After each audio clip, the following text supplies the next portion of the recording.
Governor Scott said the other day that he believes that his budget proposal will sail through the legislature, including more than $2 billion in tax cuts. Do you believe that the state can afford the 19% school tax cut and a phase out of the corporate income tax? I mean, how would that be paid for? Well, first, I have rarely ever seen anything sail through the legislative process, and thankfully the legislative process is designed for that not to happen. We're open to it.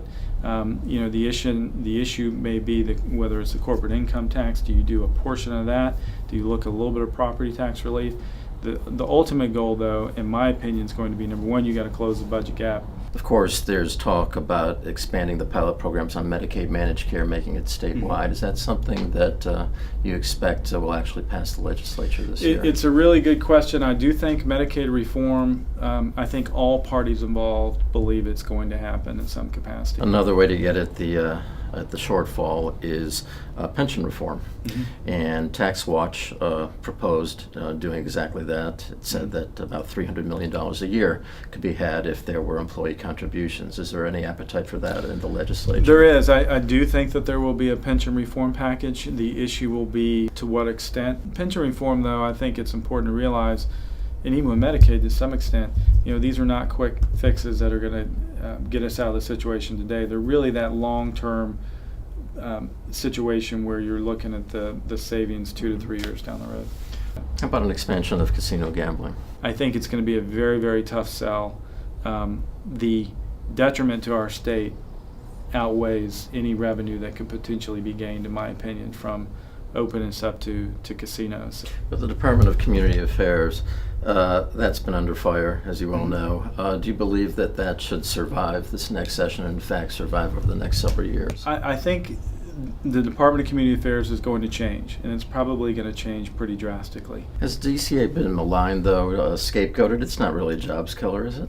I'm not saying DCA is necessarily a jobs killer. I do think that the bureaucracy in general can slow down something, maybe even a good project, and we have an obligation to make sure that that's not necessarily the case. Governor Scott has also talked about the possibility of all parents being able to use vouchers. Is that something you support, or you feel that something that broad could gut funding for public schools? Governor Scott has put out a very interesting proposal.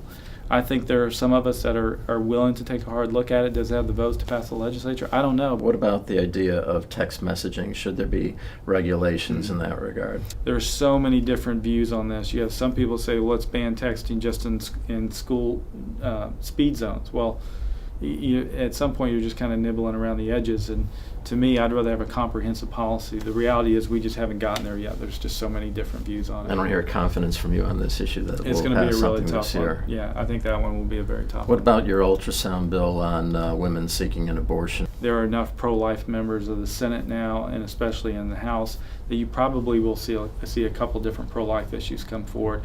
Will ultrasound potentially be one of those?